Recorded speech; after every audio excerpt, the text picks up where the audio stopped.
my name is Izzy and I'm a tutor on Cambly, and today you'll be learning all about how to tell the difference between past, P-A-S-T, and past, P-A-S-S-E-D.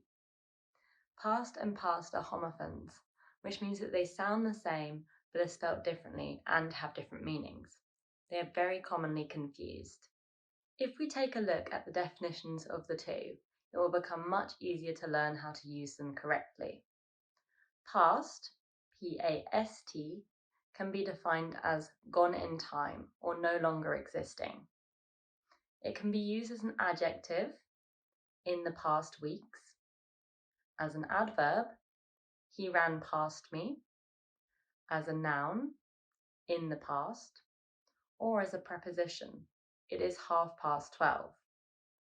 Past, P-A-S-S-E-D, on the other hand, can only ever function as a verb. It is the past tense and past participle of the verb to pass, meaning to move on or to proceed. Here are some examples of the verb passed in a sentence. The car passed me in the left lane. The train passed through the mountainside. Harry passed me the football. The hunter passed the deer without seeing it. Here in these sentences, you will notice that often the verb to pass usually implies movement of some sort, which can cause confusion as it often means to move past. A good way to tell which word to use is to write the sentence again using the present tense. If you can write the sentence in the present tense, substituting past for pass or is passing, then past as a verb is the right word to use here. For example, you could write, the car passes me in the left lane, or the car is passing me in the left lane. If we are supposed to use past instead, the sentence won't make much sense if we try and change to the present tense pass.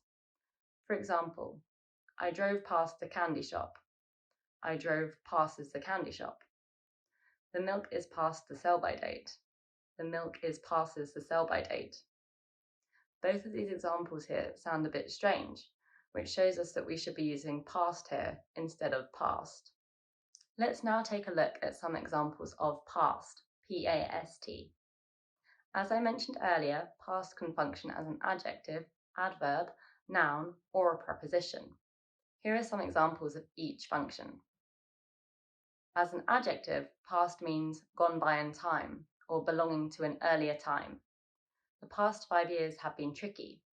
The past events prepared us for the outcome today. As an adverb, past means go beyond a point, from one side of something to the other. It can also be used to indicate the passing of time. He waved as he drove past. An hour went past before we could see the nurse. Past as a noun refers to an earlier period of time. It is the opposite of future. In the past, we always used to get fish and chips at the seaside. And as a preposition, past is used to tell time or to mean at the further side of somebody or something. It's 12:30. We hurried past the haunted house. A useful thing to remember is that the word past is never a verb. So if you're using past as a verb, that's a sign you might be spelling it wrong. Try to find the verb in the sentence. You can do this by looking for an action. If past is the verb, then you're spelling it right. But if a different word is the verb, then you should be using past, P-A-S-T. Sarah passed the waterfall. Here, past is the verb. Sarah walked past the lake. Here, walked is the verb, so we use past. I hope this video has helped you to understand the differences between past, P-A-S-T, and past, P-A-S-S-E-D. For those of you who are unfamiliar with Cambly, Cambly gives you instant access to friendly native English speakers. You can take English lessons anytime, anywhere, right from your phone or computer. Schedule your next lesson with me using the link below. Thank you so much for watching. Bye!